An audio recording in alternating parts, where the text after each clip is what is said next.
Welcome back. It's now time for your midday sports. A hat-trick from Fabian Reid helped Arnett Gardens dispatch Malines United 5-1 in action from the Jamaica Premier League on Sunday.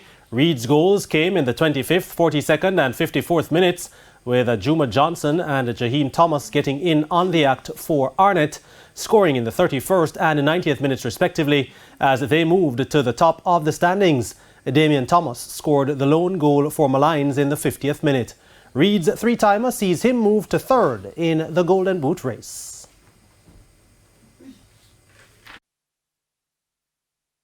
Yeah, I feel good in myself, scoring 3 goals today, you understand? But I just congrats the team, you understand? Because a team sports, you understand? If you never have my team and the coaching staff move to do it, you understand? So I just thank God, thank my coach and my teammate them, you understand? I scored 3 goals since 9. Meanwhile, Dunbeholden FC had a big win of their own, coming from behind in a 4-1 victory over Tivoli Gardens at the Jamaica College Ashenheim Sports Complex. An own goal from Zakia Wilkes gave Tivoli the lead in the 8th minute before parity was restored in the 45th by Stephen Barrett. Fabian McCarthy gave Dunbeholden the lead in the 70th before Malachi Douglas and Stephen Williams closed out the win. Pleased with the performance. Though we started very slow, throughout the first half we created chances, just that we failed to convert as many as we created. But having been doing that so well in the first half, we went in the break and we spoke about the importance of staying focused and play according to the team plan, and we did that and we converted the chances we got in the second half. Elsewhere, a double from Nicholas Hamilton led Harbourview to a comprehensive 5-1 victory over Falkland.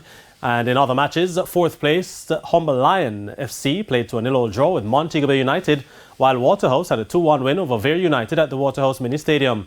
In today's fixtures, former champions Portmore United battled Chapelton Maroons in the first of a doubleheader at the Anthony Spaulding Sports Complex at 5 p.m.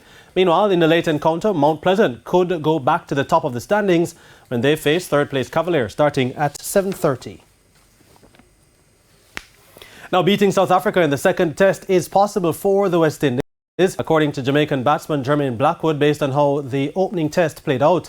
Kagiso Rabada, with 6 for 30, curtailed any thoughts of a Windies win on day 3 of the first test, as the Caribbean men were bowled out for 159, having been set 247 runs to win. But Blackwood, who top scored in the Windies innings with 79, believes if the visitors made more of their moments, the result could have been different.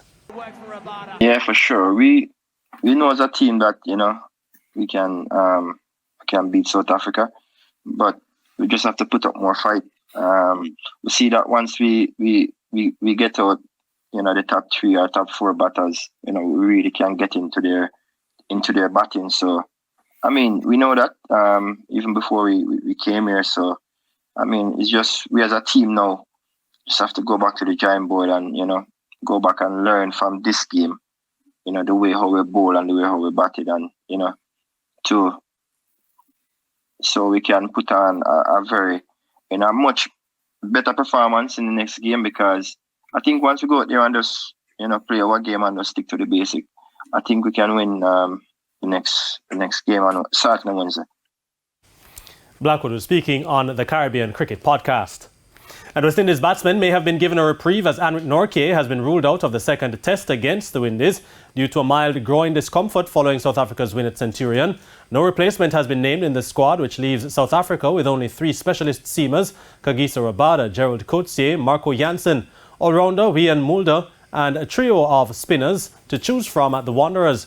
The fast bowler had 5 for 36 and 1 for 48 in South Africa's win over the Windies last week. South Africa won the first test by 87 runs, thanks largely to a century by opening batter Aidan Markram, who was marking his comeback to the side after being dropped in England. The matches are part of the World Test Championship, but after defeats in England and Australia, South Africa are not in contention for the final. The second test bowls off on Wednesday. And that's it for your Midday Sports Report. Kalisha? Thanks, Jordan. And that's the Midday News. I'm Kalisha Williams. Join us at 7 for Primetime News. On behalf of the entire team, pleasant viewing.